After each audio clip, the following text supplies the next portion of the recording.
All right, unemployment benefits. This video is one of 4 videos we're making today. It actually overlaps with another video, which you should probably watch, which is about PUA versus unemployment benefits. This video specifically addresses which one do you apply for. Do you apply for them both? The other video we're producing today is about PUA and EDD, the application process in California. For California residents only, there's a problem on the website. So if you are a California resident, you're watching this video, also watch the video produced today about PUA. The other 2 videos today being produced are EIDL grant. There's a problem with that going on. And finally, second stimulus check. All right, this video, let's get to the core big issue. Hundreds of comments from you in the last 24 hours. They're wonderful about what's the difference between PUA and unemployment benefits. Do I do them both? Do I do one before the other? Great question. For purposes of this video, when I refer to UI, I'm referring to unemployment benefits. The answer is not apparently clear. I will tell you this. In most states, they require you to apply for unemployment benefits first and have them denied because you're self-employed or an independent contractor before you apply for PUA. How do you know that? If you go on your state's unemployment website, in many cases, the states actually state on there in very clear letters, a requirement for applying for PUA is a denial of benefits for UI because you're self-employed or an independent contractor. They're actually stating in those situations, in those states, that do not apply for PUA unless you followed our first step. And our first step is you go on our website and apply for UI and get a rejection because you're self-employed or an independent contractor. It's pretty simple, but it doesn't make a lot of sense, but that's how they do it. Now, in some states, their unemployment website doesn't say that. Doesn't say do unemployment benefits first and get a rejection because you're self-employed and independent contractor before doing PUA. It doesn't say that. So your question then is, what do I do? You can start with PUA and see if it rejects, but it shouldn't. If you are not on unemployment assistance, UI, and this is the first time you've ever done anything like this, and you are in a state that doesn't require you to do a UI to get a rejection first, and you're self-employed and independent contractor, just go right in and do a PUA. Now, let me clarify one thing for you. Where and what is a PUA application versus a UI application? As if this is not confusing enough, it's the same application. In most cases, you will go on your state's unemployment website, you'll click a link and you'll go in there and you'll file a claim, and the claim will add additional questions at the end that are unique to PUA. Those are states that didn't want to spend the time to make a better website. California. In other states, they actually spent the time to do it right. You sign in to their website, you put your username and password in, and there'll actually be a link, a button that'll say PUA, file for PUA. It'll say, oh, there is the file for PUA. I'm clearly not doing UI. I'm clearly doing PUA. It's so much easier. That might be your state. God bless if it is. In that case, you don't even need to watch this video. Now, in of course, there's that catch. Some states that have that wonderful button, click here and do a PUA, actually also have on their website, don't click on that button unless you've done a UI first and gotten rejected because you're self-employed or independent contractor. So bottom line is, go to the website of your state's unemployment website first, look and see what it says about PUA, if it says you must do this before that, and if you see them say do UI first and get a rejection before you do PUA, then follow that. If it doesn't say it, then when you sign into their portal, you're either going to see a separate PUA tab Or in California, you're just going to see it all thrown together as one application for PUAs and independent contractors. Now, a lot of great questions you've had about, do I do a PUA because I had this going on in my life, or do I do a UI because I had this going on in my life? Really, really great questions. I mean, the general question was, and it was repeated by a lot of comments, hundreds of them in the last 24 hours, was that you were a W-2 employee, but you also drove for Lyft on the side, which is clearly self-employed independent contractor. Which one do you qualify for? Again, there's no inherent clear answer. What I'll indicate to you is the following, is that during this process, they're going to ask you to provide 2019 documents. 2019 is the benchmark upon which this is all stemming.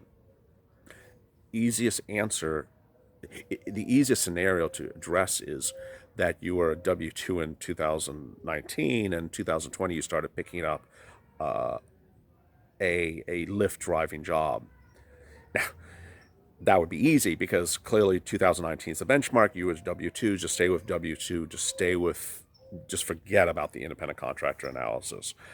But if you were both an independent contractor for Lyft and you also were W-2 in 2019, which a lot of you were, which one is it? Well, here's the short answer and then the long answer.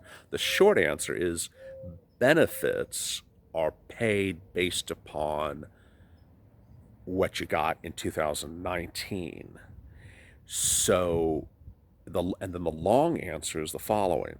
So if you had a W-2 employment job and in 2019 and you got more than $30,000 that year, but in 2019 you also drove for Lyft and got $12,000, and you're wondering in watching this video, hey, LALATE, do I talk about the $12,000 job or do I talk about the $30,000 job? Well, consider this.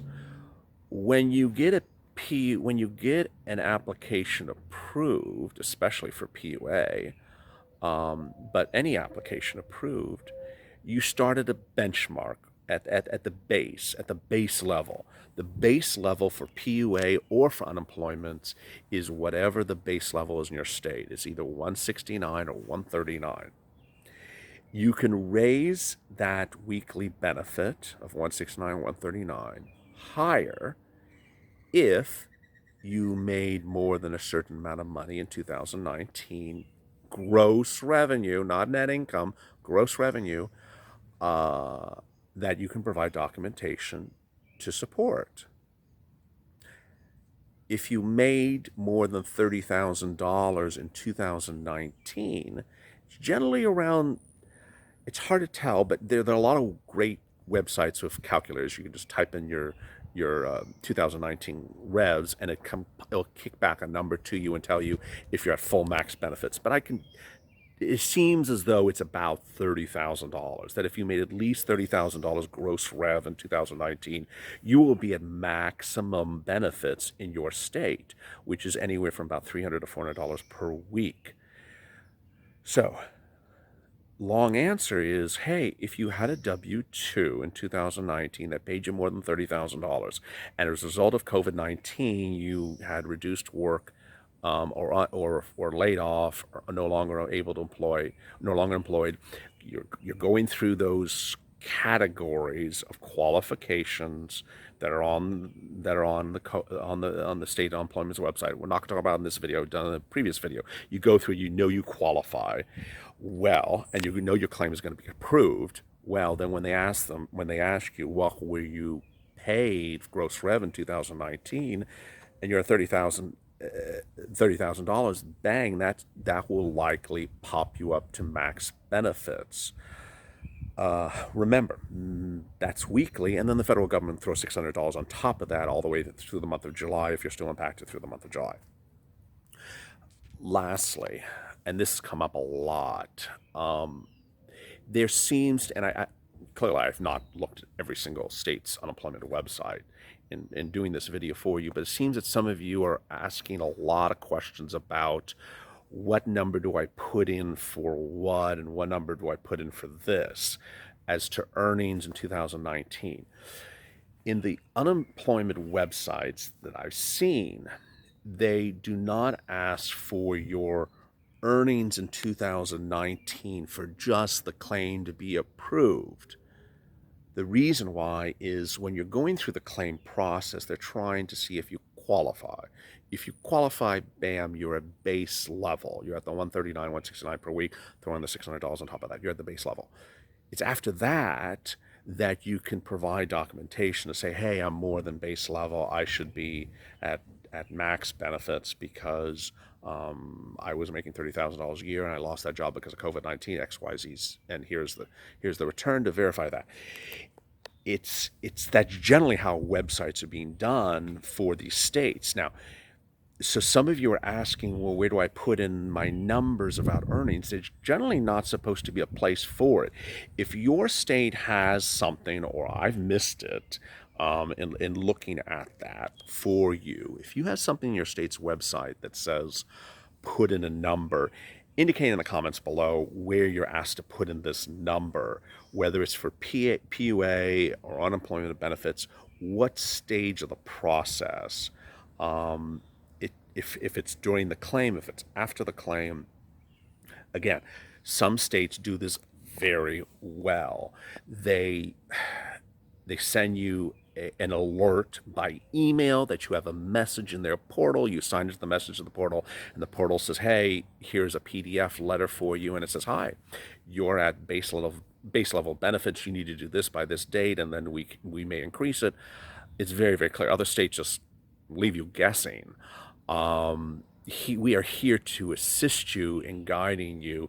Your comments assist us in knowing what glitches are out there. That was what the other video from today recorded is about. There is a glitch on the California EDD website. It is a very bad glitch. It's causing a massive amount of confusion. And then there are other parts of EDD's website in California that don't inherently make sense, and you don't know you're supposed to click it, and if you don't click it, you don't get money. It's just confusing. We are here to answer that, and so drop as many comments as you want, and we're generally getting back to you in the comments about within 4 hours. Today's videos, again, were about EDL grant, this PUAs in EDD in California and its era, and the second stimulus check. As always, if you have any comments or concerns, we learn from them. We then find out there's a problem. Sometimes we don't know there's a problem until we see your comments. It's just literally like that, because when you're answering these questions, when you're on these websites, you may answer it one way, but another person answering the video may answer the PUA question a different way. And one of you may be going one direction in the application process, and they're going another, and you may hit two different glitches. We don't know that because we didn't go through that path in doing our research for the story. So if you have a glitch or a confusion or anything else like that, comment below. We're here to help you and guide you through this realm of confusion at the moment, with PUA only being live since April 28th. And as always, stay with LALATE for more.